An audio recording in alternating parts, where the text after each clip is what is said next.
We got to start with player of the season. Who was yours, Sonny? Now, I've got two in mind, but what I'm going to do is I'm going to use my other player and put him in the second category that we'll talk about shortly. You're going to be doing what I'm doing. But I don't want to curse the audience with a song, but I've just got to sing it because it's his song. He is the man of the moment. It's Johnson again, ole ole. He's got to be the player of the season, our top goal scorer. There in the key moments, and after what he's gone through this season, deleting his social media, got a lot of stick from some fans, which I didn't agree with whatsoever. But he went on that goal scoring run. He's turned up in all the key moments, and he turned up in the final. And I know, yeah, all right, it's Luke Shaw's own goal, but that movement, he deserved it as much as every player on that pitch. I just Yeah. think he's turned up in, after the first season as well, where people were criticising for not getting enough goals. He then got enough goals, and people were saying like, "Oh, but can he dribble? Can he?" Do you know what? I've started to call him. He's the Scott McTominay of being on the wing, because he just gets into that box, he crashes in, and he taps home back post Brennan, and that's what he's good at, and that's what we need to then focus on. Like, if he's good at that, just get a good left winger who can whip it across and deliver to him. And I think he works really well with Dominic Solanke. I just think he has just been our Welsh wizard, our Gareth Bale 2.0. Brilliant call. And to be fair, he's someone who definitely is worth a look at. For me, you just mentioned him. I'm going to go with Solanke, which might surprise a few people, because I think some of his work rate this season has been so undervalued by a lot of fans. My young son, Leo, he's only 8 years of age, and he plays up front for his team. I show him the work rate of Dominic Solanke on a regular basis. In actual fact, the game against Manchester City when we won 4-0, James Maddison on the score sheet, Porro steps out of a goal as well, etc. I don't even think Dom was on the score sheet that day. But the work that was involved from Dominic Solanke, his movement, his pressing, the passing, the hold-up play, was the reason we got those goals. And he was a big part of that in that Europa run as well, scoring the penalty cold as ice. I think, come on, you're coming in to replace Harry Kane, arguably the Premier League's greatest striker, alongside Alan Shearer. Tottenham's all-time leading goal scorer, an absolute legend. And it's always going to be difficult to replace that. He's not the same. He's never going to be the same as Harry Kane, different players. But I just think some of his work rate really goes unseen. And I think if you're someone who's looking at the way that Ange wants to play football and his system and that pressing at times, he's been relentless. And funnily enough, in that final, Richie was tremendous as well. Him and Richarlison and Solanke, what they were doing up the top there, non-stop running. And again, it's just dogging time after time. And if you played football at any level, trying to press second after second is absolutely exhausting. And they've done it brilliantly. So for me, I think Solanke goes under the radar. He scored some key goals for us as well. And I think, he deserves a shout. Yeah, I think I said it on a previous show. I think he was a bigger miss than Romero and Mickey van der Ven, because what we lacked up top without him, and Tell found out the hard way to play the number 9. It is just such a hard job in the Tottenham Hotspur Relentless. team. And then when he's come in, you've said it there, during the run-in, during the Europa League run-in, he provided those key moments. And it's not easy to score a penalty in, the hostile atmospheres that he did. And just his movement between the posts. I think what it is when everyone's gone to me like, where's Solanke been? Where he's 65 million, he hasn't scored. I'm like, it's usually the service, I think, more than the reason he hasn't got on the score sheet, or he's sacrificing himself to, the betterment of the team. So, yeah, I think it was £65 million well spent. We'll get a good few more years out of him yet. And, yeah, love him to bits. Big Dom. He deserved that trophy as much as everyone. Absolutely. Of course, as a striker, the season he had with Bournemouth, scoring 19 goals last season, only getting 9 in the Premier League this year. Of course, he only played 27 games compared to 38 that he did for Bournemouth. Like you said, I think the way that we play football is why do you see so many numbers of goals for other players as well. It's almost like we share out the goals quite fairly now, the way that Ange plays football. And that's why you see Brennan Johnson as the top goal scorer. The way that we play football is just designed for someone to be at that back post because of the way that we break and we use the wings to come back inside as quickly as we can. And Dom Solanke is taking out defender after defender with his movement, and we've seen that in some big games. So yeah, I'm gonna go with Dom Solanke.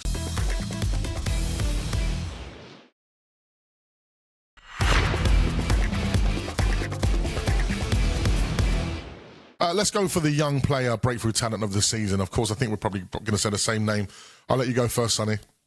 I mean, it's easy, isn't it? Lucas Bergvall has been the way he's grown as well, and chucked in at the deep end. Because I remember when he had signed, everyone was like, "Oh, he's going to get loaned out, isn't he?" And then he made the provisional squad, and we're like, "Okay, we're going to keep him around. Yeah, that's fine."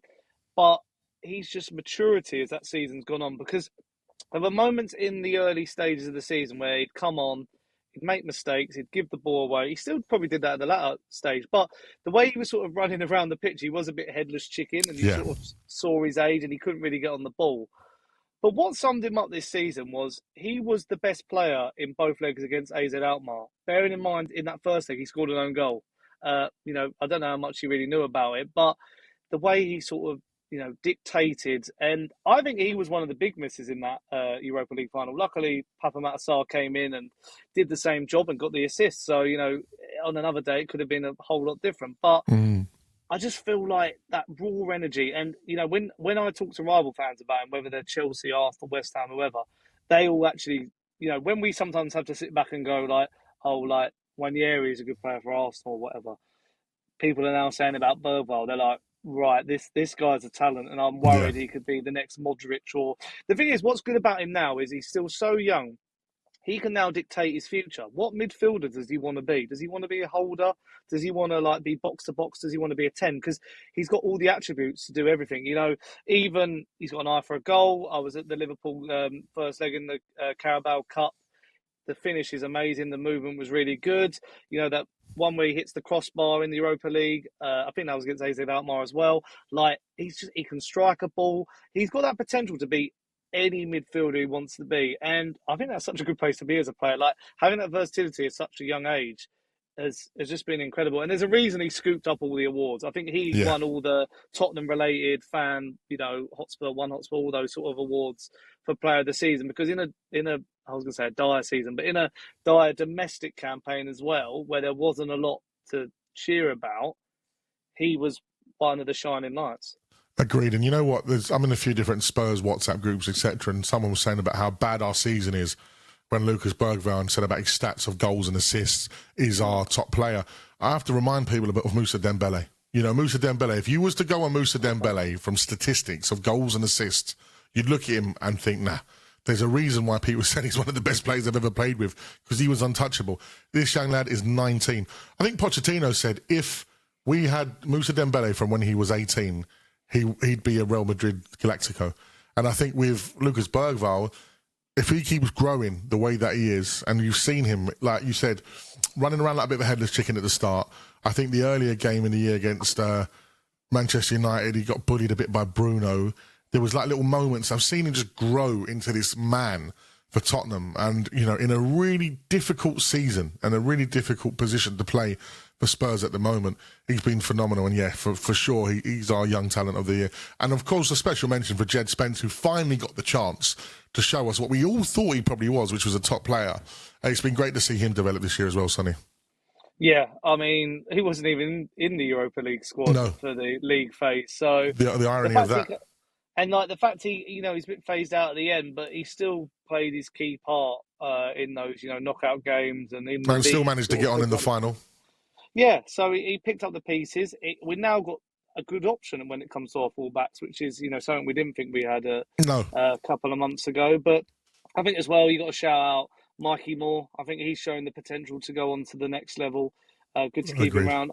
Archie Gray, has been amazing. Hopefully see more of him in midfield. We've got a really good Odebear. I feel like we've got a really good young crop of talent at this team. Even like Mickey van der Ven is still, really young. And you mentioned earlier that goal line clearance, I screamed like I was in like Psycho or something. Like, it was nuts. It's one of the nutsest things. You look at it now, it's as good as a goal because it was going in. So he saved us from a goal. Speaking of favourite moments, favourite game, best performance of the season for you? Oh, favourite game. I'm guessing there's not much to choose from in the Premier League. No. I'll pick one of each. I guess when it comes to Premier League, I'd go for Manchester City away, because this is before like the proper Man City rot set in, and we started the rot. Yeah, I think we were. I mean, they hate playing us anyway, but the fact we went there and just put them to the sword, and that was the perfect Ange ball I think we've seen this season. Like again, a clean sheet. When we can keep a clean sheet, we will keep a clean sheet. Uh, the city of Manchester has just been our playground this year. Manchester United away also good. The fact that I think 16% of our wins this season have come against Manchester United just sums it up, and that's why I was so confident in the final, because in each of the games we played against them in the lead up to that final, we beat them every which way. We battered them. We had an entertaining game where they came back into it, but we still held them off, and we were shocking against them, but we still beat them 1-0. So I was that confident in the final that we'd get through them. And then if I'm to pick a European game, I'd go for Frankfurt away. Yeah. The fact of after a 1-1 game where we could have really, we should have really got more out of it. We were the underdogs heading into that, and Frankfurt third or fourth in the Bundesliga at the time. With Ekatike, who, he's being linked with the likes of Liverpool and Chelsea now. He's that good. Shut him out. They didn't concede a goal.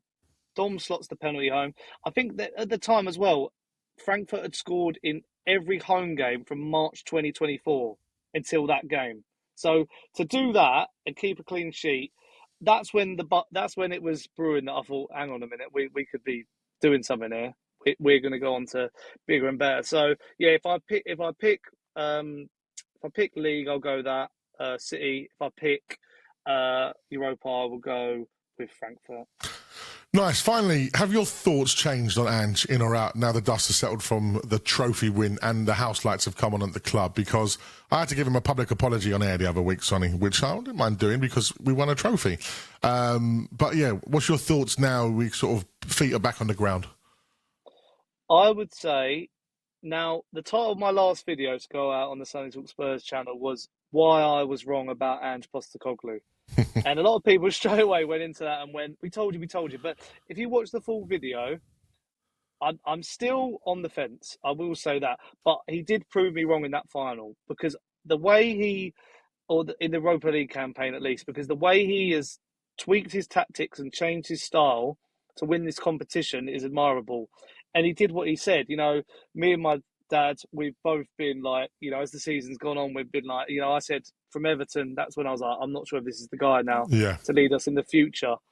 But we can both hold our hands up and be like, right, you've won us a trophy. You've done something that Poch couldn't do, that Conte couldn't do, that Mourinho couldn't do.